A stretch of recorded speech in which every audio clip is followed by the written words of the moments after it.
물론 다음 달에는 아래 단계 사람들이 주문하지 않아 자기 밑으로 판매량이 없기 때문에 그 스폰서들도 주문을 하지 않았을 것이다. 제품 소비는 밑에서부터 시작해 위로 한 단계씩 올라갈수록 커진다. 1년 이상 땀 흘려 구축한 그 조직은 몇 달 이내에 자멸할 것 같았다. 출혈을 막기 위해 정신없이 뛰어다녀야 했다. 나는 다시 스스로 제품을 사용했고 제품의 가치를 보여주는 워크샵과 다른 활동들을 해나갔다.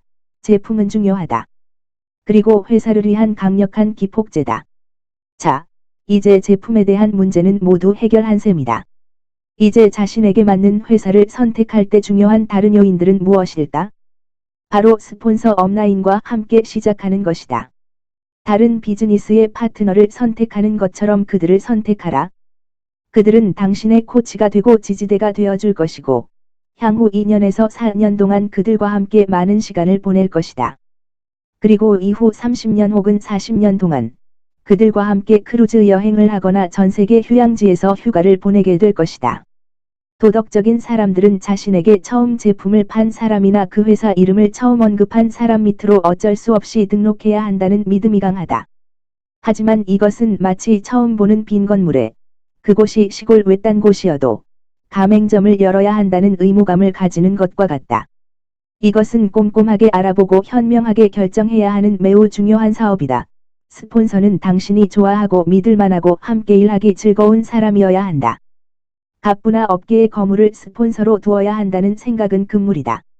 사람의 자질이 훨씬 더 중요하다. 사실 급속한 성장을 위해 가장 좋은 스폰서는 아직 월 $300를 벌지 못하는 사람이다. 성장해 나가는 조직. 사람들은 이런 조직에 속하길 바란다. 한 달 만에 4단계 혹은 5단계 아래까지 구축하는 것은 드문 일이 아니기 때문이다. 새로운 사람들은 경험이 없고 큰 돈을 벌지는 못하지만 조직을 구축하는 데 반드시 필요한 추진력과 비전, 열정을 가지고 있다.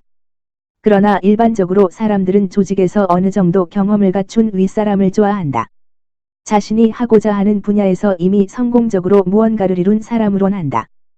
그래서 단계적인 시스템이 잘 갖추어진 스폰서 업라인을 찾아야 한다. 그 시스템에는 리크루팅 과정, 제품에 대한 훈련, 이제 막 시작한 신입에 대한 훈련, 생생한 행사, 전화회담, 또는 훈련 인터넷 생방송 등이 포함되어 있다. 이런 정보는 조직의 모든 사람에게 자세히 설명해주고 접하게 해주어야 한다. 리크루팅과 스폰서링 과정에서 단계마다 어떤 활동을 해야 하고 어떤 자료를 활용해야 하는지 충분히 설명해주는 시스템이어야 한다. 이것은 2가지 이유 때문에 당신에게 중요하다. 첫째, 그룹을 구축하는 데 소요되는 시간을 획기적으로 단축시켜준다. 무엇을 할지 윤곽을 보여주는 시스템을 가짐으로써 다음에는 뭘 해야 할지 고민하느라 혹은 효과 없는 전략을 시도하느라 귀한 시간을 낭비하지 않아도 된다. 시스템에는 그 효과를 스스로 입증해왔고 오랜 세월 동안 시험을 이겨낸 방법과 기술들이 포함되어 있다. 시스템이 그토록 중요한 2번째 이유는 당신이 이 사업으로 인도한 사람들이 당신의 성공을 복제할 수 있도록 보장하기 때문이다. 그 사람들의 교육 수준이나 사업 경험은 중요하지 않다. 당신이 그랬듯이, 그리고 당신의 스폰서 업라인이 그랬듯이 그저 시스템을 정확히 따라가기만 하면 된다. 당신이 찾는 회사의 시스템이 있는데, 당신의 스폰서 업라인이 될 사람들이 그것을 따르지 않는다면 당신의 그룹은 엇갈리는 메시지를 받을 것이고 성장하기 힘들어질 것이다. 회사가 제대로 된 시스템을 갖고 있지 않지만, 대부분 회사가 그러하다. 스폰서 업라인이 시스템을 가지고 있다면 순조롭게 성공할 수 있을 것이다. 가장 완벽한 것은 회사와 스폰서 업라인이 동시에 복제할 수 있는 시스템을 갖고 있는 경우다. 이런 요인들을 모두 고려한 뒤에 그 회사의 특징을 살펴보면 된다. 사회적인 통념에 따르면 설립한 지 최소한 5년 이상 되었고, 부채가 없는, 경험 많은 회사를 찾으라고 할 것이다. 여기에 대해 한번 살펴보자. 신생 네트워크 마케팅 회사들은 대부분 2년 내에 폐업하는 것이 현실이다. 새로 문을 여는 레스토랑, 세탁소, 발레 파킹 회사들 대부분이 2년 내에 폐업하는 것 또한 현실이다. 이것은 기업 시스템에서 볼 수 있는 자연스러운 현상이다. 신생 기업의 90%는 망한다. 네트워크 마케팅은 더 낫지도 더 못하지도 않다. 그렇다고 해서 신생 회사는 피해야 한다는 뜻일까? 그럴 수도 있다. 신생 기업이 폐업할 확률은 잘 정착한 10년 된 기업이 폐업할 확률보다 훨씬 높다. 그러나 신생 기업에는 또 신생 기업만의 특정한 매력이 있다. 처음부터 사업에 가담할 수 있는 기회가 사람들을 유혹한다. 창업자 클럽이나 그와 비슷한 프로그램이 있는 신설 회사에서 일찍 그 프로그램에 참여해 자격 요건을 충족하면 나중에 참여한 사람들은 들어가기 힘든 매우 유리한 보너스 그룹에 들어갈 수 있다. 생긴 지 얼마 되지 않은 아직 잘 알려지지 않은 회사는 무진장한 성장 잠재력을 가지고 있다. 위험 가능성은 높지만 더 큰 보상을 받을 수 있는 기회도 따른다. 반면 누구나 아는 이름의 회사와 일하게 되면 어느 정도의 신뢰도는 갖고 시작할 수 있고 의심의 눈초리를 받을 일도 줄어든다. 나는 어느 정도 안정된 회사들과 일해왔고 적절한 성공에 만족했다.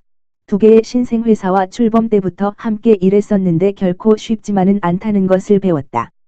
하지만 이제 막 출범하려는 회사와 함께 시작해서 본격적인 회사로 성장하면서 수백만 달러의 돈을 벌기도 했다. 그 회사에서 나는 나의 수익을 유산으로 물려줄 수 있는 위치까지 올라갈 수 있었다. 따라서 신생회사를 선택할지 안정적인 회사를 선택할지는 개인의 특성에 따라 달라지는 개인 맞춤 옵션이다. 어느 정도의 위험에 대해 부정적이지 않은 사람이라면 신생회사와 일할 수 있는 기회의 도전의 최고의 자리까지 올라감으로써 큰 성공을 거두는 것도 나쁘지 않다. 보수적이고 안전을 더 중시하는 사람이라면 안정적인 회사와 함께하는 것이 좋다. 위험률은 낮고 더욱 안정적인 성장을 경험할 수 있을 것이다. 자신의 성격에 가장 잘 맞는 상황을 선택하라. 내가 생각하기에 회사에 대해 고려해야 하는 중요한 점은 다음과 같다.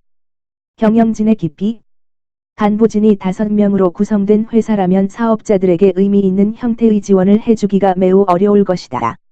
믿을 만한 회사라면 대표와 최고 경영자, CBO, 대표와 같은 사람일 수도 있다.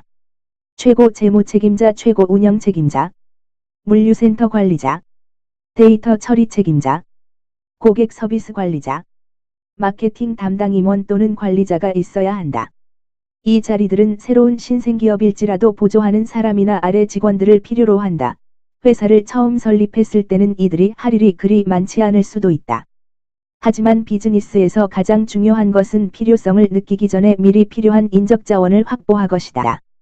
나는 특히 회사에 어떤 마케팅 담당 직원들이 있는지를 눈여겨본다. 마케팅 담당 임원이나 국내 마케팅 관리자가 있는가? 행사마다 다니며 훈련을 담당하는 트레이너가 있는가? 이런 사람들을 도와주는 지원 담당 직원들이 있는가? 고객 서비스 부서는 어떤가? 또한 회사의 경영진 중에 네트워크 마케팅에서 성공한 경험이 있는 사람이 있는지도 중요하다. 네트워크 마케팅은 전통적인 사업과는 전혀 다르다. 직접 판매의 경우도 마찬가지다.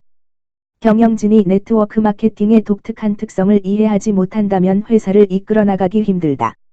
네트워크 마케팅 회사들을 대상으로 컨설팅을 해보면 이것이 그들이 직면한 가장 큰 문제다. 네트워크 마케팅 회사가 아닌 다른 회사에서 영입한 경영팀의 경우, 판매 기술을 강요하려고 하는 경우가 많다. 보상 플랜. 이 책의 이전 판본들에서 나는 여러 종류의 보상 플랜을 정리하고 각각의 장점과 단점을 살펴보았다. 이번 개정판에서는 그런 정보를 모두 빼버렸다.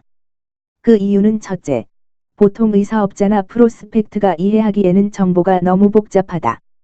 둘째, 4가지 기본 플랜이 혼합된 플랜들이 너무나도 많은데 이런 것들을 일일이 따지는 것은 사업자의 성공과 별 관련이 없다.